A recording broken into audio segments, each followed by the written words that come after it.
Live from the CBS Bay Area studios, this is KPIX 5 News. Monsanto made a choice to not put a cancer warning on the label. Now at noon, the trial happening right now in San Francisco, trying to prove a link to cancer with an ingredient in the popular weed killer called Roundup. Good afternoon, I'm Kenny Choi. And I'm Ann Makovic. Michelle has the day off. Closing arguments are underway right now in a high-profile lawsuit against chemical giant Monsanto. KPIX 5 reporter Jackie Ward live in the newsroom with what has happened so far in court this morning. Jackie. And Dwayne Lee Johnson is dying from cancer. And in his closing argument, his lawyer tried to convince the jurors that it's because of Roundup. Today is their day of reckoning. Every single cancer risk that has been found had this moment. Attorney Brett Wisner presented his closing argument to the jury and tried to explain the importance of the decision they are close to making. This is the day Monsanto is finally held accountable. And this is the beginning of that day. Wisner's client, Dwayne Lee Johnson, worked as the groundskeeper at the Benicia Unified School District for 4 years. During that time, he sprayed 150 gallons of the herbicide Roundup 20 to 30 times a year. Johnson's attorneys say by doing this, he developed terminal cancer and lesions over 80% of his body.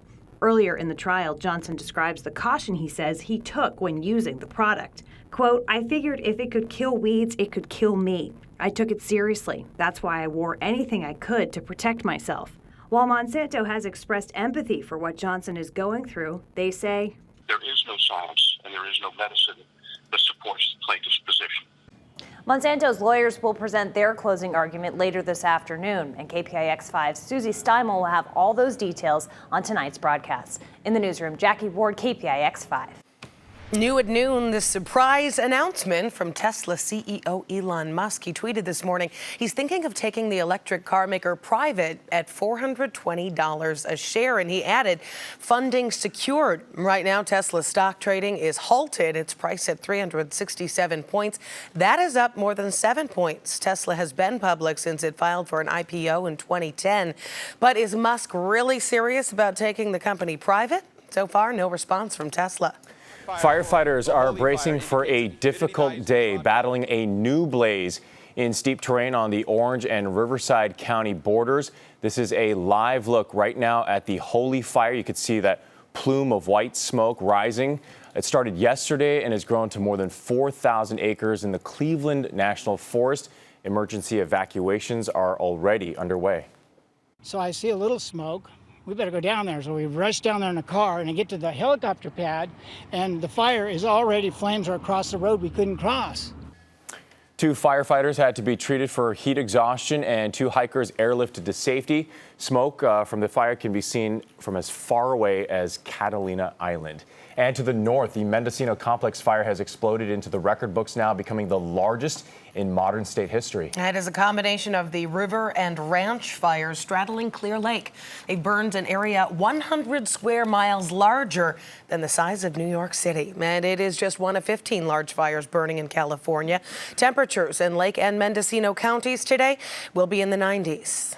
It took the Mendocino Complex fire just 10 days to make history as California's largest fire ever, now covering more than 440 square miles. It's destroyed more than 150 structures and threatens thousands more. It's really deep terrain in there, okay?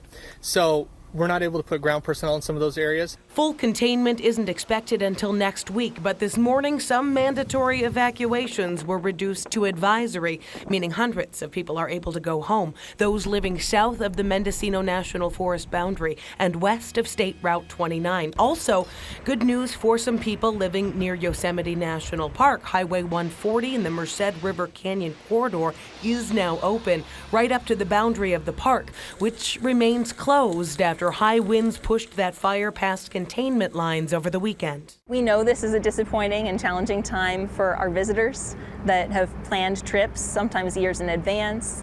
With thick smoke settling into valleys miles away, health officials are advising people in Sacramento to avoid outdoor activities for the entire week. Wildfires have already taken a huge toll on California this year, destroying over 1,800 structures and burning more than 500,000 acres. At least 9 people have died. So you just sleep with your shoes by your bed. This has been the scariest one. President Trump addressed the disaster yesterday, tweeting the wildfires are made so much worse by the bad environmental laws, which aren't allowing massive amounts of readily available water to be properly utilized. But CAL FIRE says there are no water issues. We do have lots of water, yes. Today, House Minority Leader Nancy Pelosi sent out a statement saying the administration also must start taking real, urgent action to combat the threat of the climate crisis, which is making the wildfire season longer, more expensive, and more destructive. Of the top 20 largest wildfires in California, about half have come in just the last decade. We have some new pictures this afternoon from the Office of Emergency Services. A crew of 41 firefighters from New Zealand have just arrived at the Mendocino Complex fire after a 13-and-a-half-hour flight. Cal OES reports they are already on the front lines. And a lucky little goat rescued in the Mendocino Complex fire. Some San Rafael police officers found it with its head stuck in that fence. Some delicate snipping with a pair of wire cutters helped set him free. Right now, the star witness in the trial against President Trump's former campaign manager, Paul Manafort, is back on the stand.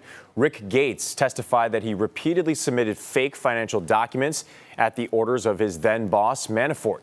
Manafort is on trial for bank fraud as well as tax evasion. He served as President Trump's campaign chairman for about 6 months. Later today, the defense gets its chance to question the witness. The United States reinstated some sanctions today after pulling out of the 2015 Iran nuclear deal back in May. Now, President Trump has a warning. He tweeted today, anyone doing business with Iran will not be doing business with the United States. The sanctions target Iran's gold and metal industries and its auto sector.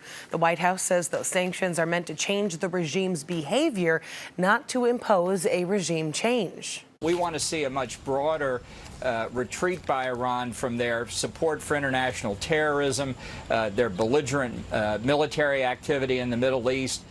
In a joint statement, European foreign ministers said they deeply regret the sanctions and are taking measures to protect EU companies doing legitimate business with Iran.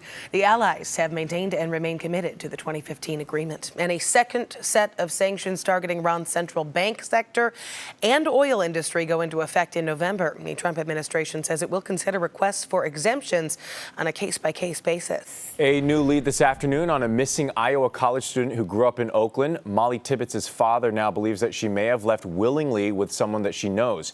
Adriana Diaz spoke with Tibbetts' parents. The FBI agent called us and she told me, I don't want you to hear this on the news. Molly Tibbetts' parents got the phone call Sunday they'd been dreading. Investigators found a body, but they couldn't yet confirm if it was their daughter. What was your reaction? Terror. Investigators soon announced the body was not Tibbetts, but 20-year-old Sadie Alvarado, who was found on the side of a road in Lee County, Iowa. We immediately, when we found out, thought about that family and the tragedy that they went through. And this in no way diminishes their pain. Is there anything you want to say to her family or the people looking for her? I just hope they find her. Wayne Cheney, who lives near the search area, says he's been questioned by investigators at least 5 times about Tibbetts. The farmer has several convictions, including stalking and harassment. Charges in 7 other cases have been dismissed. Well, there was an FBI guy. He was just here not too long ago. This morning? Yeah. What did he ask or do? Well, he wanted me to do a polygraph test or something, and I said, no, I'm not doing it. What do you think happened? What do I think? It's totally speculation. I think someone went to the house that Molly knew or that Molly trusted, and she left with them willingly, and now they're in over their head, and they don't know what to do. Tibbetts is one of more than 88,000 active missing persons cases in the U.S. Her search continues to make national headlines and billboards. What do you make of the outpouring of support from coast to coast? I think it's because people see in Molly their own daughters, their own girlfriend, their own sister. I think it struck a chord with people that, this could be happening to me right now, to my family. Molly is more than Robert Tibbetts' daughter. At his wedding earlier this year, she was his best man. If she's watching this, what do you want to say to her? Just hang on, Pi. We're going to come get you. Everybody's looking. We also spoke to Molly's boyfriend, who says she is a fighter and he believes she's still alive.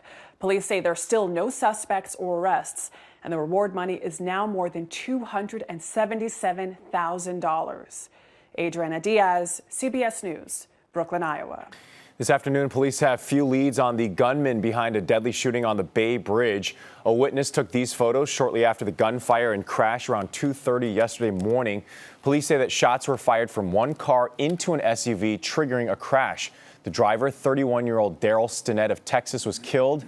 We've learned that he was the father of 2 young children, including a newborn boy. The shooting and crash forced the shutdown of the lower deck on the bridge that lasted 4 hours, affecting the morning commute. 2 passengers in Daryl's SUV were also injured, and investigators have a vague description right now of the gunman's vehicle. They say it's possibly a silver or gray SUV or sedan.